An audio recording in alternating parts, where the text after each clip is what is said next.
nakikinig sa Target On Air. Target On Air. Wala pong plano mga kaibigan si Pangulong Ferdinand Marcos Jr. na hindi ho pagbibigyan, kumbaga hindi ho pagbibigyan ng pamahalaan yung mga kondisyon.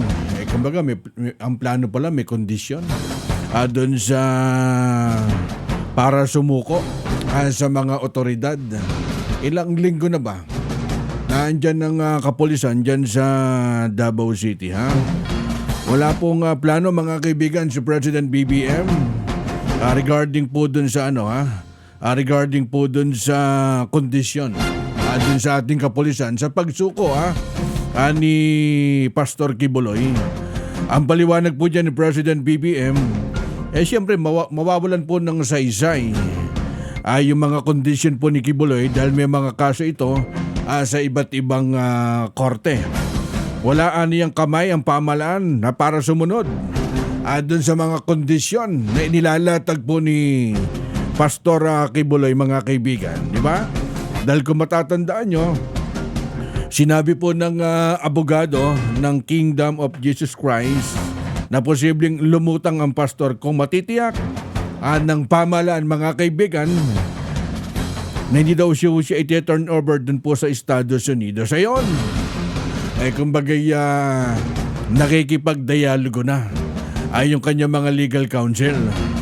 Kumbaga dun sa kondisyon na inilalatag para po kay President BBM, hindi ho niya pagbibigyan.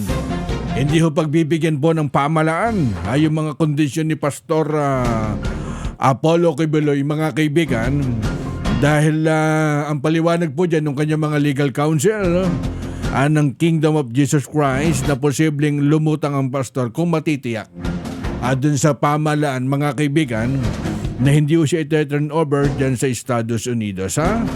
Di ba may mga kinakarap po siyang kaso dyan sa human trafficking dyan sa Amerika, ito po si Quiboloy, at meron po siyang warrant of arrest mula po dyan sa Federal of Europe Investigation o FBI. Di ba maging dyan sa Davao din. Kanina sinisikap po namin makausap ang tagapagsalita po ng Philippine National Police at kumuha po tayo ng update. Eto, basa muna tayo ng mga ilang comment mula sa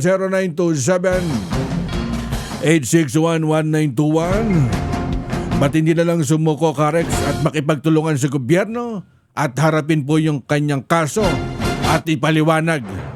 Mas mainam po yan, ha? Siguro mamaya pagbalik namin subukan natin kausapin ang ating kapulisan na nakabase dyan sa Davao Region. Kayo'y nakikinig sa Target On Air. Target On Air.